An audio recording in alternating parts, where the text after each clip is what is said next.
Tua palavra é luz no meu caminho, luz no meu caminho, meu Deus.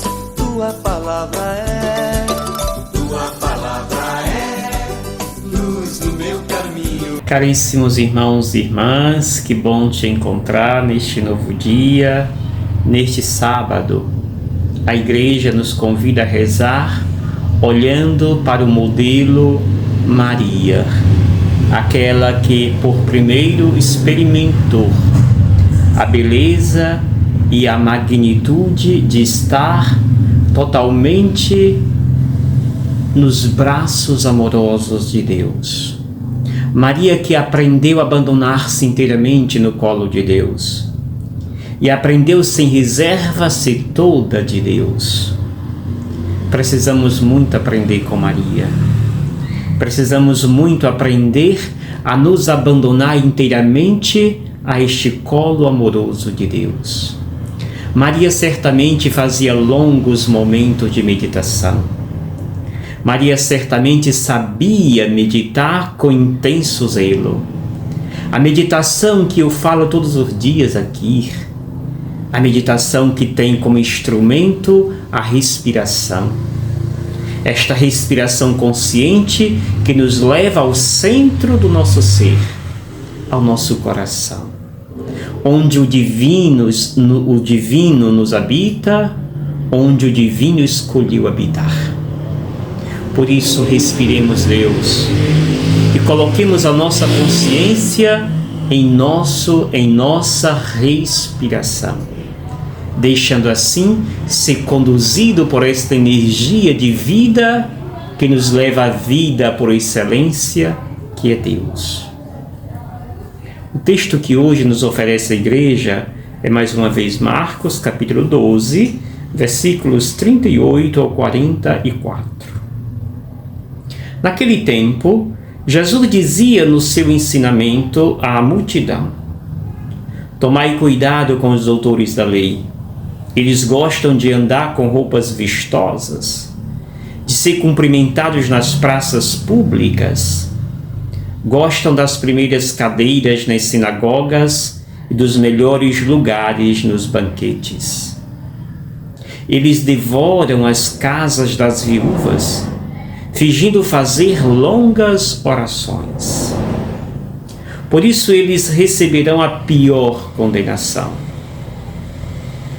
Jesus estava sentado no templo, diante do cofre das esmolas, e observava como a multidão depositava suas moedas no cofre. Muitos ricos depositavam grandes quantias.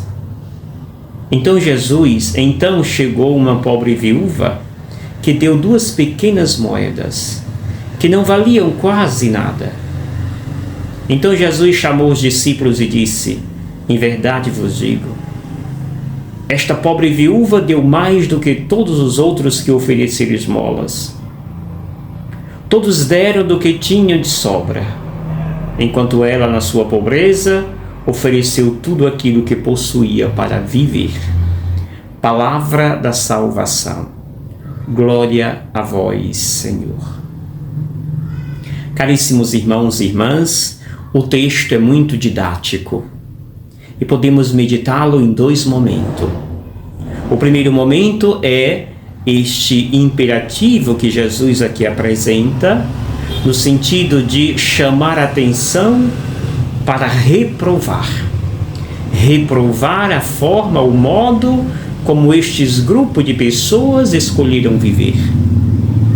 E aqui, Jesus, diz Marcos, estava ensinando a multidão. E o conteúdo do ensinamento é este. Quando começa Jesus: tomai cuidado com os doutores da lei. O que faz este grupo? Eles gostam de roupas vistosas, de serem cumprimentados nas praças públicas, gostam das primeiras cadeiras nas sinagogas, dos melhores lugares nos banquetes. E mais, aqui Jesus faz uma condenação mais veemente: devoram as casas das viúvas fingindo fazer longas orações. Qual o resultado? Qual o caminho para esse tipo de comportamento? Eles receberão a pior condenação. Caríssimos irmãos e irmãs, é preciso que tomemos muito cuidado para que a nossa atenção não esteja nas nossas vestimentas, para que a nossa atenção não esteja no cargo que ocupamos, para que a nossa atenção não esteja na forma como lidamos com as pessoas no sentido de impor nosso desejo, nossas regras. Infelizmente, isto não é somente dos doutores da lei. Temos ainda hoje muitos doutores da lei na nossa igreja, na nossa sociedade, que vivem esse tipo de comportamento, que gostam de pisar sobre os outros, que gostam de aparecer, chamar a atenção de alguma forma. É preciso que trabalhemos nossa personalidade. No curso que eu ofereço desse painel que fica atrás de mim, chamado Enneagrama, nós trabalhamos muito bem a nossa personalidade. O nosso grande risco, e infelizmente muitos de nós estamos neste caminho, vivemos somente sob o impulso da nossa personalidade.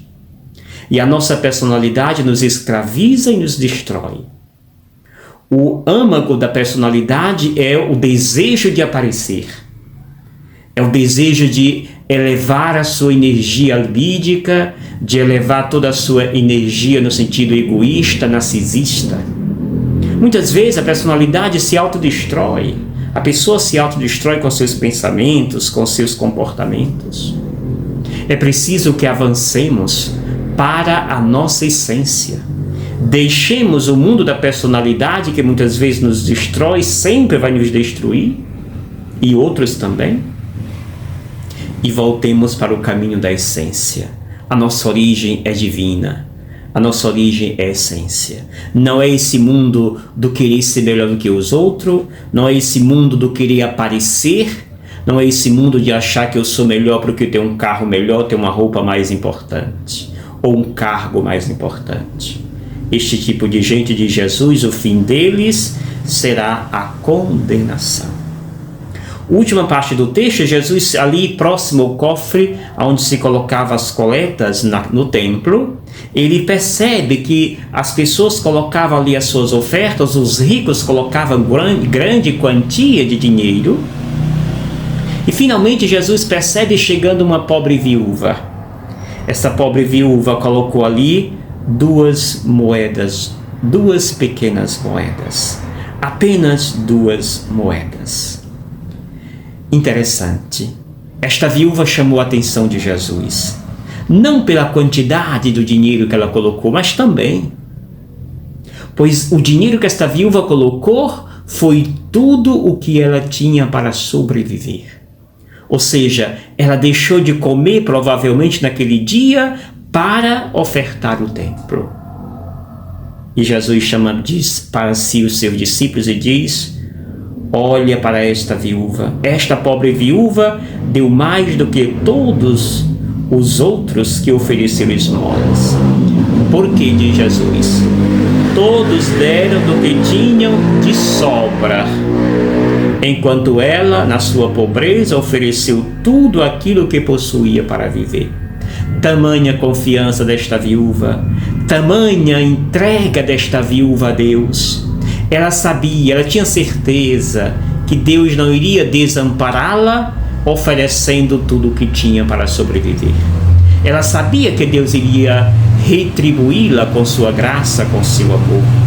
Caríssimos irmãos e irmãs, estamos dando para Deus o excesso que nós temos, as sobras, ou estamos dando para Deus aquilo que faltará em nosso bolso, aquilo que dói em nosso bolso? Na nossa igreja temos o péssimo costume de oferecer para a igreja restos, pequenas moedas, cédulas que não damos tanta importância. Temos dificuldade na devolução do nosso dízimo, por exemplo, de oferecer aquilo que realmente é o dízimo.